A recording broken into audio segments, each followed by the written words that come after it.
Okay, we've been doing a series here on the Greek hand in the Bible and so on, but quite often I've shown also, in some older vids especially, that the Greeks were actually taking stories from other people's mythology and weaving that in their own way into their own stories. But we're going to deviate away from that Greek idea right now, although they're the ones that put it in it, and talk about a famous scene which, just you seeing this idea right here, you know what's going on. This is where a baby from a slave was not going to be able to be kept, and therefore was put into a basket which was sealed with bitumen. By the way, the basket and bitumen concept, and the basket itself is named an ark, and this is a smaller version of the Noah's tale and a retelling of it in one person that meant so much to so many. The only problem with this is that this tale doesn't come from your Bible. It comes from a time much earlier, in the time of Sargon the Great. In fact, it was his tale of his upbringing, his godly way that he came into power. But in the tale, he grows up, this baby that goes down a river.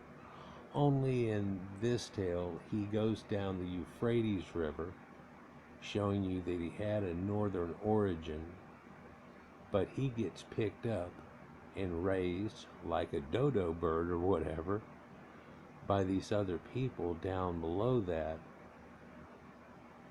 And that's, of course, with the tales of the Sumerians and later Akkad, Arcadians, if you will, and how Sargon of Akkad came into power, as I'm saying here. You see here Baghdad, then over here is the Zagros Mountains, so over here is Tehran, just out of, but here's the edge of the Mediterranean, which means Middle Earth to these ancient people here. It's how it's got its name. And ancient Syria, which a lot of people try to put up here, but that's what we call Turkey today, but that was Anatolia, and it was named for Anat, an ancient Canaanite goddess, the daughter of El, that Baal is also a son of. Yeah, Anatolia. We'll get into some of the names that are all in this area in upcoming videos that I am going to do and rehash through this stuff that I exposed a few years back, but we'll add new things to it at each time. But this time it's not the Nile, it's the Euphrates River that he goes down, of course, with the flow, and gets picked up. And once he gets picked up, he's kept in the palace, and he ends up being the cupbearer of the king, and eventually that's how he came into power. Well, there's also a famous Egyptian who was really the right-hand man and vizier of the king, and whenever one of the dynasties fell apart, he took over. Something very similar to this happened whenever King Tut passed away. And and the people who, Simkari and so on, that came after that, and how they caught in, that they knew they were the closest to the family line in air. Just like the English people did and so on that was there. But this idea of a cupbearer here doesn't come from Egypt. It comes from this, which was a Levite woman, as we know in the Bible, and she, under the same idea, where now she's going to have to give her baby up, and so she floats it down the river, and what ends up happening? Well, the kid ends up being picked up by an Egyptian, And the Egyptians raise him and don't notice any difference in him growing up, and becomes the cupbearer under this queen. So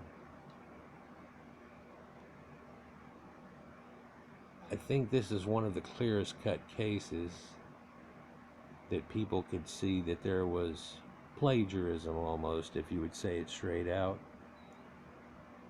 Actually, if you were to look at the Bible and go through it, in a modern day, it wouldn't even be able to be published because they'd be sued for plagiarism. People wouldn't get through very many chapters and easily would see the difference of it. But at this time, it's so far removed, and Babylon had been pretty much destroyed and so on, and then rebuilt on top of and destroyed again, that they never thought that 2 layers down, 3 now, 4 later, was going to end up having all the tablets in there that actually tell these same stories. And it dates from far much earlier, as I've shown. And much of it is Sumerian. And a lot of people that read the Bible, and I've talked to people about this and so on, including my wife, and no, it doesn't. When Abraham came from Ur, it happens between the Tigris and Euphrates in a land called Eden. Well, the Sumerians called their fertile lands Eden. It's spelled E-D-E-N, and Sumerians is E-D-I-N. Same thing. Then there's other times that the tales have been twisted a whole lot, like the tale of Adam and Eve and how that gets turned, but that's for a different video. Let me know what y'all think down in the comments below, and we'll get on to another video showing you, in this series, mythologies that are taken into the Bible and you're told to take them as literal. Peace.